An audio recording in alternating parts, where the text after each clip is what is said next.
all those who are a child at heart, you can go 4 and up. 4 and up. You can go 3 and younger. They can come over this way.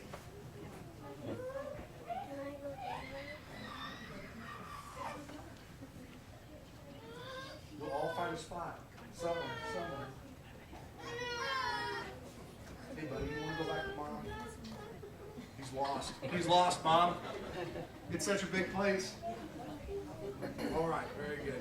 I'm so glad once again to have Zack and Natalie McCain here. I want to give them as much time as possible, so they're going to make their way up. I am going to pray for them and pray for their mission as well. Father God, we thank you so much for your servants and your workers who have a heart for not just you, but a heart for people and a heart for others. May we bless them today in what they share with us and how we might share with them as they go and they tell the good news about you. Father, may we be looking at our own mission fields, but may we be praying earnestly that you send workers into the harvest field like Zack McCain and like Natalie McCain. In your name and wonderful, precious blood of Jesus Christ that you bestowed on us, we pray in your name. Amen. Good morning, everyone. Good morning. It is wonderful to be back at Bethel. It's always an honor and privilege to come here to see familiar faces that Natalie and I just enjoy being around. It's also just a blessing to be able to come and to share with you what God is doing in the Philippines, all the new things that have been going on since the last time we got to come and share with you. It's just been an amazing couple years, and God has continued to show up and show His glory through the Philippines work. I'm not really much of a public speaker. I don't really enjoy it, but the reason I'm here is to brag on God and what He's doing. So that's why I'm just thrilled to be able to stand before you this morning. We're going to go through some slides this morning, and then after that, after I kind of get you all caught up on what's going on, maybe some people who have not heard before, I would like to share a story about a really close friend of mine, James. A really good friend of mine. I actually just got done talking to him on the phone a couple days ago. I just love talking about him, sharing a story that will kind of go along with a little bit of a message. So our ministry in the Philippines is called Heir Christian Service Camp. We are a church camp, a lot like Oil Belt, just down the road, and that we invite kids from all over our island of Bohol to come and enjoy in a place where it's safe, a place where they can learn about Christ, a place where they can have fun in an environment where it's not so structured that it feels like a classroom, but they can just let go and be kids and enjoy their Creator God. So the Philippines, if you're not familiar, it's in Southeast Asia. It's an island nation, and it has over 7,000 inhabited islands. It's broke up into main groups of 3. So the top place is called Luzon, and that's where Manila is. And Manila is the capital. It has over 22 million people. The southern part is called Mindanao, and that is where, if you hear all the news things of terrorism and those kind of things, that's where a lot of the extreme Muslims live, and they have quite a few islands down there that they actually own that you cannot go to. And then we are located in the Visayas, which is the central region there. Our island is called Bohol. It's a small circular one there in the middle. And it's a very long story, but I'm just going to give you a quick preview how we ended up there. A missionary, a Filipino named Amicio, actually came to the United States in 1995 and became friends with my dad. And over the years of being friends, whenever I wanted to go into the mission field, I picked the Philippines, and I really didn't have any idea what I was going to do. But while I was there was no church camps. And church camp had been something that I grew up going to. That's actually where I met Natalie. We got engaged at church camp. It's been such a huge part of my life that I wanted to bring the experiences that I had growing up and enjoyed to Filipinos so they could have something very similar. So through God showing off quite a bit, He pretty much made it happen. So we are very thankful for that. Go ahead and go to the next one, Natalie. This is a closer picture of our island of Bohol. There's only one city on our island. It's located in the south west here. It's called Tagbilaran. And then in the middle there, you can see the star. That's actually where the camp is at. And the camp is in a small town called Babag. So The church camp is in a town called Babag on an island called Bohol in the Philippines. This island is not very large. You could fit about 31 of these islands inside of Illinois, just to give you a little bit of an idea how big it is. So it's quite large. The things that kind of bring tourism to our island are the chocolate hills and the tarsier. The chocolate hills, they just look like big chocolate Hershey Kisses. They are not made out of chocolate, so if you are craving that, you can't actually not eat them. And then the tarsier is a very, very tiny monkey. It was the world's smallest monkey, and actually found a smaller monkey, so it's the second smallest monkey now, but it's about this big. It can sit in the palm of your hand. They're very, very tiny. They have very big eyes. So at the camp, over the years, we have been developing it. So every year, Nat and I go over, and we bring the funds that we raise from the U.S., from supporting churches like you guys here at Bethel, who come alongside, partner with us, and we build different projects. So when we first got the land, and we built our caretaker's house, it is completely made out of bamboo. And this is where we kind of bunked and stayed while we were doing all of our building projects. So most everything in the Philippines is made out of steel and concrete because of the termites and the harsh weather. The bamboo houses don't last very long. The second thing we built were the bathrooms. Now in the Philippines, they don't actually call them bathrooms, they call them CRs. And CR stands for comfort room. It's where you go to get comfortable, so they say, but in my opinion, they are the least comfortable places to go. And then the chapel and session hall we built the first year there as well. So we had the three main things we needed to have camp. The kids came out, they slept in tents. It was very primitive. We cooked on open fires out underneath the trees for all of our meals. But we had camp, and it was an awesome experience. We had kids there who had never experienced those kind of things before. They really enjoyed it and loved it. And it gave us just a passion and more of a desire to go home and continue to raise funds and come back the next year. So after our return, the next couple of years, we had built dorms, 2 dorms, a boys and a girls dorm. And these dorms, they're not like Oil Belt dorms. Oil Belt has nice air-conditioned dorms with bunks. These dorms are very hot, and the Filipinos actually enjoy sleeping kind of in clusters. So they'll have their grass mats that they weave, and then they'll kind of sleep on those together in like little family groups, something like that. But they don't actually do much sleeping. They'll be up all night playing their guitars and singing because they love music, and then they get up about 4 o'clock in the morning. So they maybe get 2, maybe 3 hours of sleep every night. So if you like your sleep, you do not want to be anywhere near them at nighttime. The next thing we have there is the kitchen and dining. It's an open style because there's no air conditioning, like I said. So the breeze is very important. Everything is cooked on open fires with wood. So they're big pots of rice, huge drums of rice that are this big, cooked for everybody. It takes a long process. And then the dean's cabin. This is kind of where we stay while we're at the camp, during the recent camp. Other people can also stay there, the preachers or whoever's coming to stay. Now this building is very special to me because it has something that none of the other buildings have. This building has a flushable toilet that you can sit on, okay? So it's pretty high tech, and it is a nice place to go to get away from everything. Maybe to feel a little bit like you're back home in the United States. So go ahead to the next one, Natalie. So this was the project that we were working on the last time that Natalie and I came and shared with you. The money that you guys have been supporting us with have been going towards this project. Basketball is a way of life in the Philippines. Now, you cannot go anywhere and not see a basketball court or some kids playing basketball. If that means that they are shooting basketball into a coconut tree, then they just have a circle painted on it and that's their hoop. If it's they're using their flip-flops to play basketball with, if it's raining and it's a hurricane, they are out playing basketball. If it's 110 degrees and the sun is beating you to death and you are turning into fried chicken, they are outside playing basketball. So basketball is way life. You can go into any small village if you enjoy playing basketball. You just start playing and little Filipinos will flock there because there's an American white person playing basketball. It's a great school ministry, okay? So When we started the camp, all I ever heard from anyone was, when we're building the basketball court. I was like, well, you know, we should probably get water. That's a good thing. Chapel, so we can get out of the sun and the rain. Bathrooms, those are needed. Kitchen. So they kept bothering me every single year. Zach, we need a basketball court. So finally, we got our basketball court. This is NBA regulation basketball court.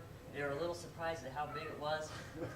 But whenever they shot the three-pointer, it was short, and they had to get used to it a little bit. I said, hey, if you guys want to make it to the NBA, you got to practice on the NBA court, right? But we use this all the time. Like I said, we've played in thunderstorms and rainstorms, and when it's 100 degrees. So much fun has come from this. And it's really a draw even to the neighbors, to the neighbor kids that live in the villages around us. They come to the camp every day to play basketball with us, and it's a great ministry tool for us to be able to use because there's just kids who want to come play basketball. So go ahead and go to the next one, Natalie. So a couple of other things that we kind of do at the camp. Our goal at Heir is to turn the camp over to the Filipinos. We don't want to be there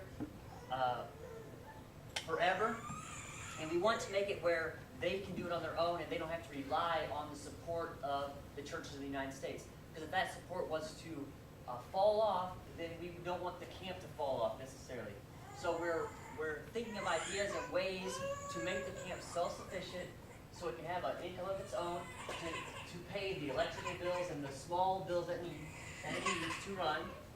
And different ways we're doing that is we have about 17 acres of land, and we have been planting rice and building rice fields. So rice is the most important food in the Philippines. They eat rice every single day for every single meal. And if they don't have rice for a meal, then it's just a snack, okay?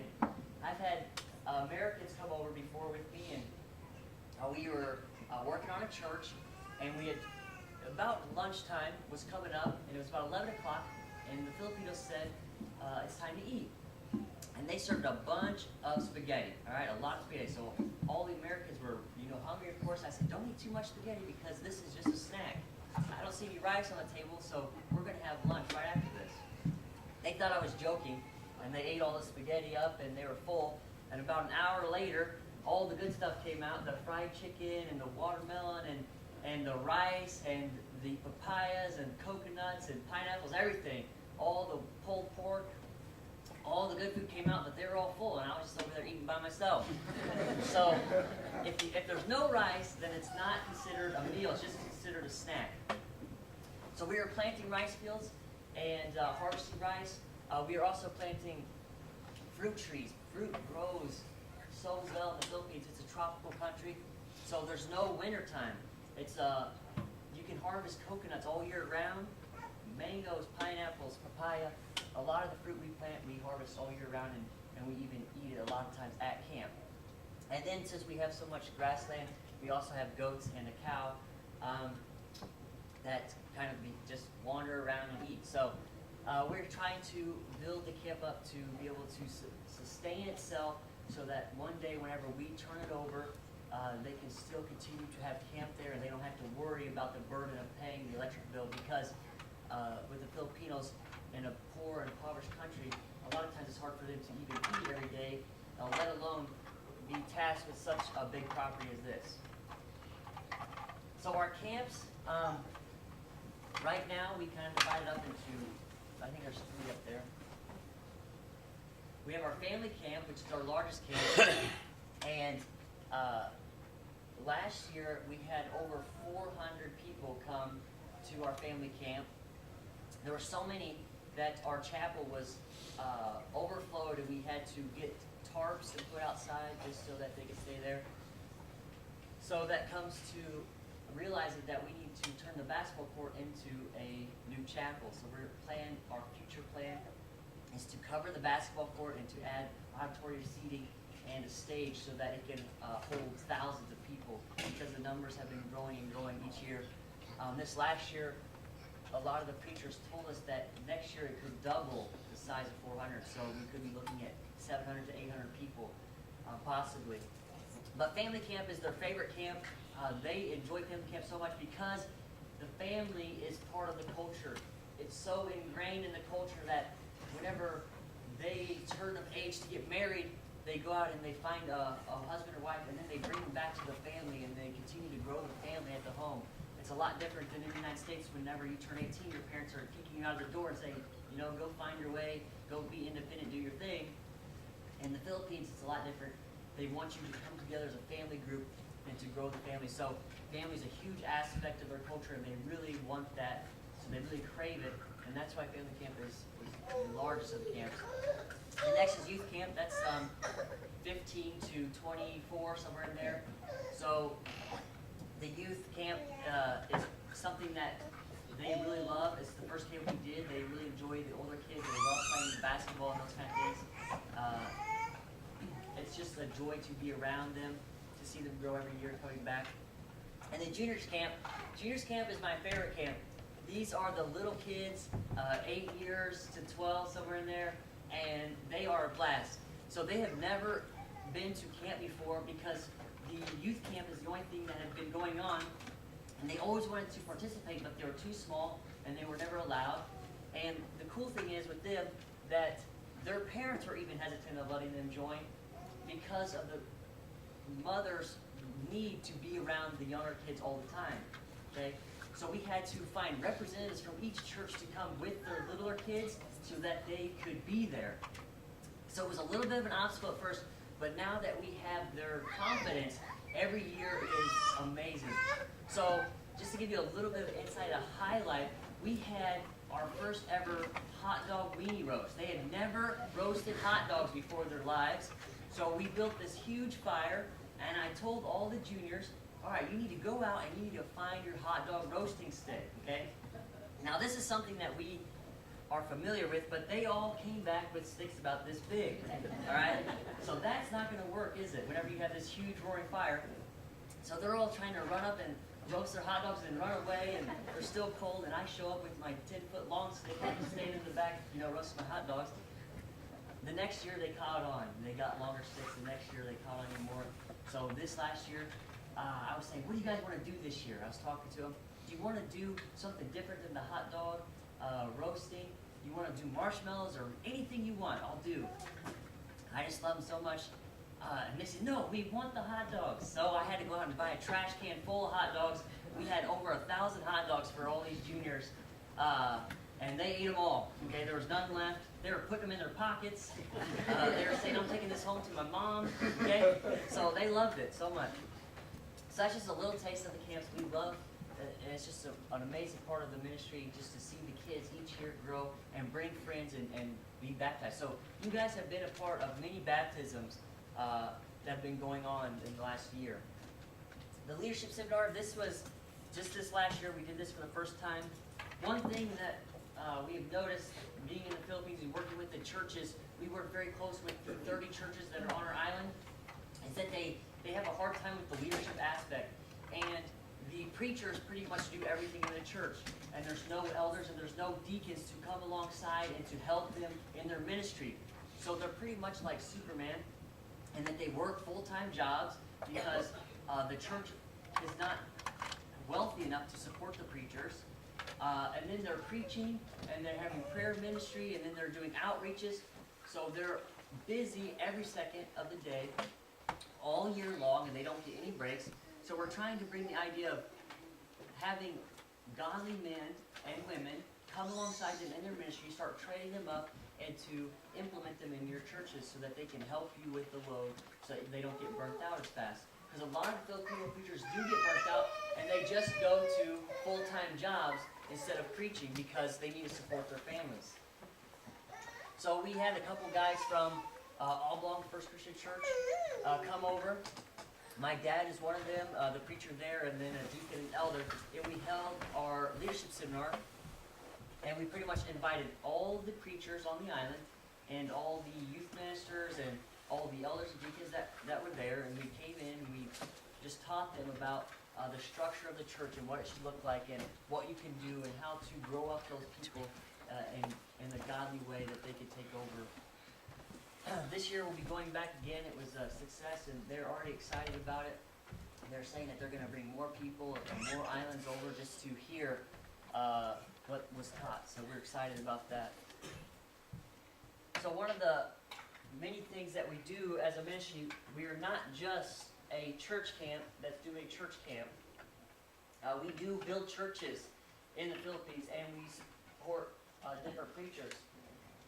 So the preacher over here in the bottom right, his name is Janelle, and his wife, his name is Mabel, and they have 2 kids, and they are the preachers at the camp. So because of the facilities that we have there now, and the outreach and the impact we've had on the community, we have actually started a church in Babag, and they come to the church camp every Sunday to meet, and they lead worship there. So Janelle kind of oversees the grounds while we're gone, and he is the minister at Babag Christian Church. The couple here in the middle, that is David and Sunny Salingay, and David is a huge instrumental part of the ministry there.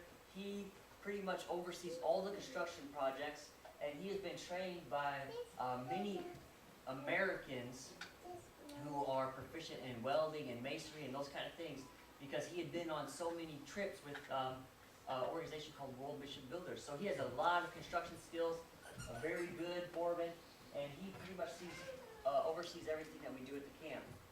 He knows all the best prices. If I was to go to the construction store to try to buy things, they would up the prices by 3 or 4 times. But when he goes, he can get good deals, which is good. Up in the top right is Randy Boy and his wife. We support them as well. They work farther away from the camp, but their ministry is growing every year quite well. Alfie is the newest here. He's in the top left there. The church in Oblong had just built his church this year, and he just became married to his wife. They just got married this last year. Alfie is the most giving and friendly guy you'll ever meet. He always has a smile, and he's always willing to help. Even if he's not skilled in anything, he'll sit outside and dig a hole in the 100-degree weather if that's what you want to do. He's an amazing guy. The last guys here are some preachers from Camigan. Now, Camigan is a small island south of Bohol, and Namisio, that missionary, Filipino missionary I had told you about, he has an outreach on Camigan, and these preachers are starting new churches on this island, and we're coming alongside and supporting them as well. So along with that, like I said, we build churches for them, that they have a place to come and worship, and a place where their congregations can gather. So the last thing I kind of want to hit on, like I said, and I mentioned earlier, is I talked about my friend James, and I had just got off the phone with James the other day. He called me, and we were talking, and he actually goes to seminary.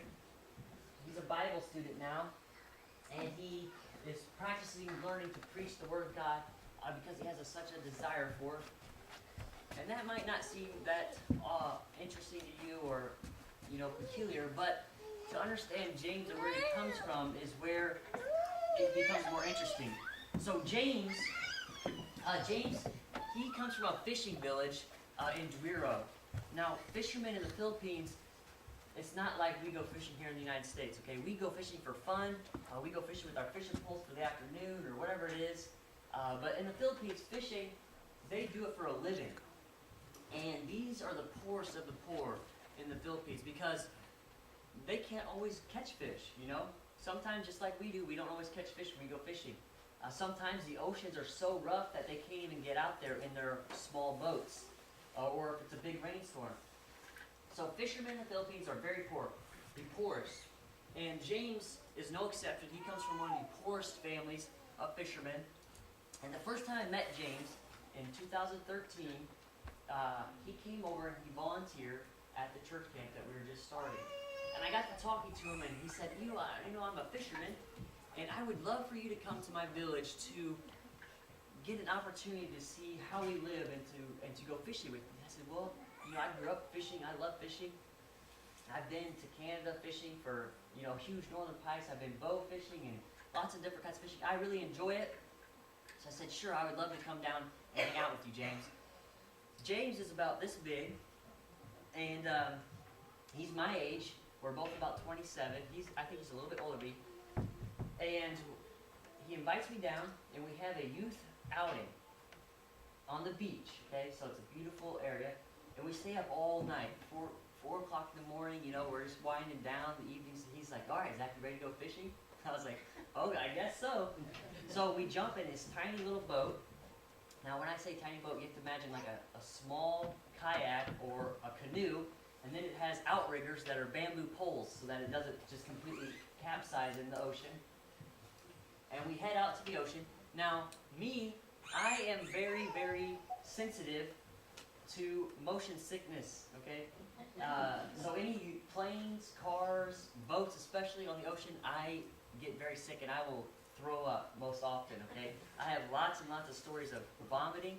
I will spare you most of them, but this one does include that. So be ready for it. It's going to come soon. So James and I were out on the ocean, and it's a typical morning. The sun's coming up, and it's already 100 degrees, and there's no shade out there, of course, so you're burning alive in this heat. And, I'm ready to go fish. So I said, James, where's the fishing poles? He said, what do you mean? What's a fishing pole? I said, you know what you used to go fishing with? He said, no, that's not how we fish here.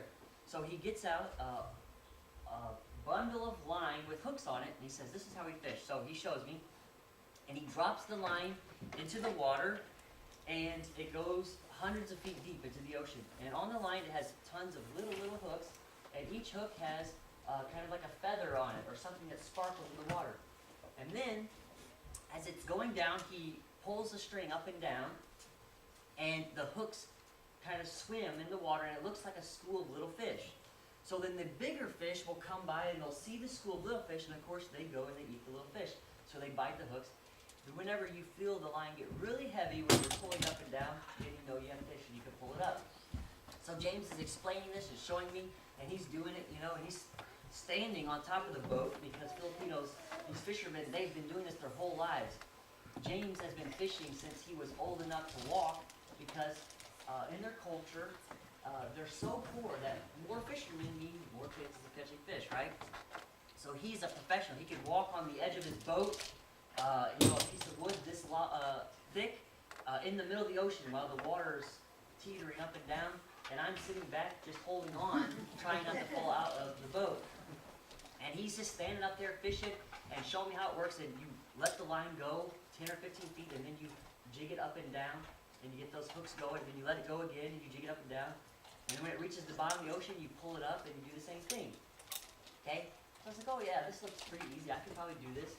So it's my turn, and James hands it over to me. And as I'm going, I realize that how heavy it actually is in the water. And my arm is, I know I look pretty buff, I'm pretty strong, but I was getting wore out, okay? Like, it was tiring. And James is making it look too easy. Well, then the fishing string is actually cutting into my fingers, and it's making me bleed because it's so thin and sharp that it's just, I don't have calluses like James has. He's been fishing his whole life. So I'm bleeding. So I'm over here complaining now because I'm bleeding and my arms are tired and it's 100 degrees and there's nothing to drink out here. You can't drink the ocean water. So it's miserable. And then I was like, James, you got to do this. I can't do it anymore. So he's back over there. He's just whistling and singing songs. So he sings in Visayan or Cebuano, which is their language. So I don't know what he's singing, but I can tell that he's praising God. And he's just enjoying his time. And I'm over here complaining about everything. I was like, all right, James, give me another chance. I'll do it again. Oh, by this time, he had started catching fish. So I was a little bit more excited because I wanted to catch some fish. So he had caught some. I was like, all right, give it back to me. So it's my turn. I'm trying again, but I'm wincing and crying because my fingers and my arm is already tired. So I'm like, okay, well, we'll go to the left hand. That's the part. Well, then the left hand gets destroyed too. So I'm out here whining like a little baby on the boat, and James is just laughing and having fun. And I said, okay, I can't do this anymore. So I give it back to James, and he's catching more fish now. So he's catching many more. And I'm like, oh man, I really got to catch some fish. So by this time, the sun had, been already past noon. We had skipped lunch. I don't even think we had breakfast. We never did. So I'm exhausted, withering out here in the sun, nothing to eat or drink, on the verge of death, I would say anyways. Probably not really, but so I said, James, you got to give me one more chance before we go in. Let me catch some fish. He's like, okay, here you go. I know this is a good spot. There'll be fish here. So I go again, and I'm exhausted and everything's hurting and I'm whining, but I think I caught some fish. So I pull up the line and what do you know? I caught a couple fish. So I caught maybe 10 smaller fish about this big, and James by this time had caught about 100, okay? So he's, as you can see, quite a better fisherman than me. I'm not that good. So we head in, we head back, and we come up to, you load the boat, and the Filipinos, who aren't old enough to fish, or actually might be too old to fish, they will come down and they'll lift the boat out of the ocean and they'll carry it up on shore. And the fishermen will give them a fish for their help carrying the boat. And if you don't catch any fish, then they don't give you fish, but they'll get the fish, and then, so you're kind of dividing up your fish. Well, James takes all these fish that he had caught, and he puts it into a basket and gives it to this older lady, and she leaves. And he just holds back a couple, maybe 7 or 8 fish, and we head to his house, and I get to meet his family. And I'll never forget going into his house, because his doorway is this tall, and I had to duck my head, and I walk in like this, and then they're like, oh, watch out for the fans, because the fans aren't very high either. So I had to sit down. You can't stand in their house. I hit my head on everything in there, by the way. I had gashes and bleeds all over.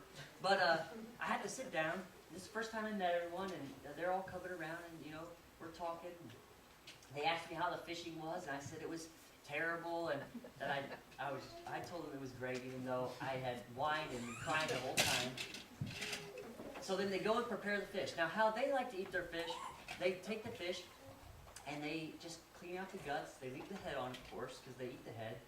And then they dip it in vinegar, and they eat it. That's how they like to eat it. They just put it in vinegar and eat it raw. I preferred mine cooked, so I asked them, could you, fry mine for me? So they did. And we're eating the fish and, kind of talking and just enjoying each other's time. So then this lady comes back who had taken the fish off and then left. And she returns, and she gives James some money. She gives him 200, it was about 300 pesos, okay? So the Philippines, they used pesos because they were ruled by Spain for 333 years. So a lot of their culture is Spanish. She gives him 300 pesos. It's about $3, $5, somewhere in there, U.S. money. So this had been all the money that James had made for the day. And James comes over to me, he says, Zach, I want you to have half of the money I made today because you went out and fished with me. And we believe in our family that if you are providing for the family, then you get a portion of the money. So James, he splits his pesos, his 300 pesos in half, and he wants to give me 150 pesos. He says, Zach, I want you to have this. Now, what is $3 to me, okay? Someone who is raised in the United States and has never gone without need or want, has had everything I've ever dreamed of. At Christmas, I always had too many presents, and half the toys were broken and sold or whatever, it doesn't matter. But James, this poor guy, he comes to me and he wants to give me half of his money. Now, this is too much to bear because whenever you see their heart and you see how they live and you see the kind of poverty that they're in, his willingness to give half of what he had was too much. It reminds me of the story of Jesus and his disciples sitting at the temple, and these people are bringing in all their gifts, their tithes, their offerings, and they're just pouring it in, and they're saying, here's all this stuff that we don't need. This is out of our extra. This is from our excess. And then this little lady comes in and she says, here's my 2 copper coins. And Jesus points out and says, that lady, she gave more than all those people. And they're kind of dumbfounded and say, how is that possible that she could give more? She had 2 copper pieces. And he says, because she gave out of her poverty. She gave all that she had. Unlike the people that were giving out of their abundance, out of their extra, because they're giving out of their wealth. And to understand that the culture in the Philippines and the culture in James's family is that they are willing to give you everything they have, even if it means that they don't have enough to eat. Because because a lot of times the fishermen will go without food because they don't catch fish. A lot of the times the fishermen will go without food because the ocean is too rough to go out on. So what they have to do is any money that they make extra, they hide away, they put away, and they say, this is for a rainy day. And it's actually for a rainy day because they can't go out in the ocean, so they have to go buy food. His willingness to give out of his poverty helped me to fall in love with James and his family, because no matter what, no matter who you are, you can be a millionaire. I actually was a millionaire once in my life. They are willing to give you everything they have, even if it comes out of their poverty. The hardest thing and the biggest struggle is coming back to the United States and seeing that we got that mixed up. We got that backwards. And that a lot of times we only give out of our excess or our wealth, and we never give because our heart wants us to.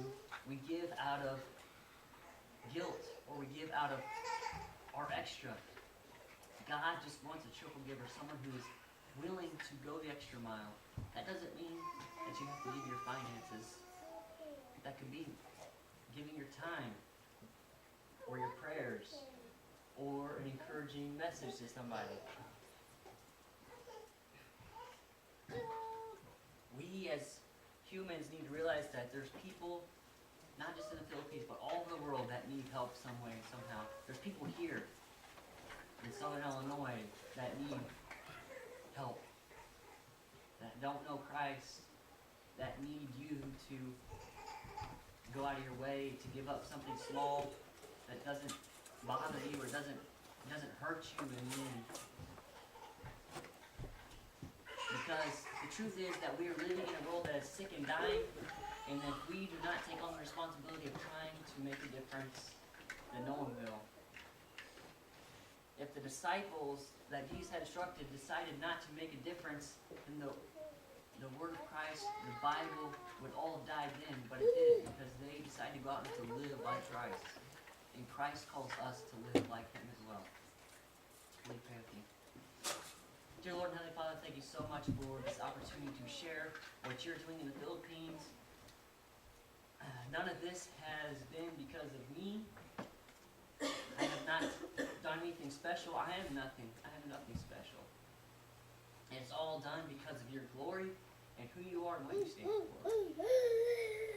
You have provided the means, you have provided the finances, you have provided the protection for this to happen. I want to lift up each one of these people here at Bethel today as they are an encouragement to me, helping to be an encouragement to others as they leave this place. Help their faith and their Christ likeness not just stay here on Sunday when they come to church, but help it to leave with them when they go out into the world, into their workplaces, into Walmart, onto the road, or wherever they go. Help them to be a light that shines for you, knowing that there are people who need encouragement. There are people who need to hear the good news of Christ. Help us to take you at who you are and understand that we can put our trust and our faith in you because you are a faithful God.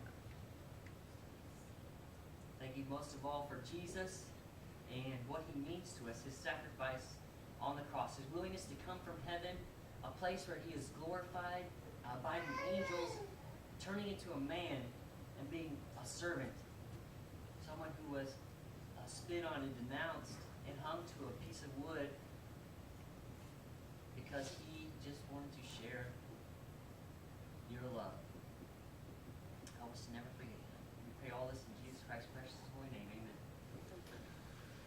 There's a lot to be said from Zack sharing with us today. I think we've all been encouraged, a message that we all need to hear.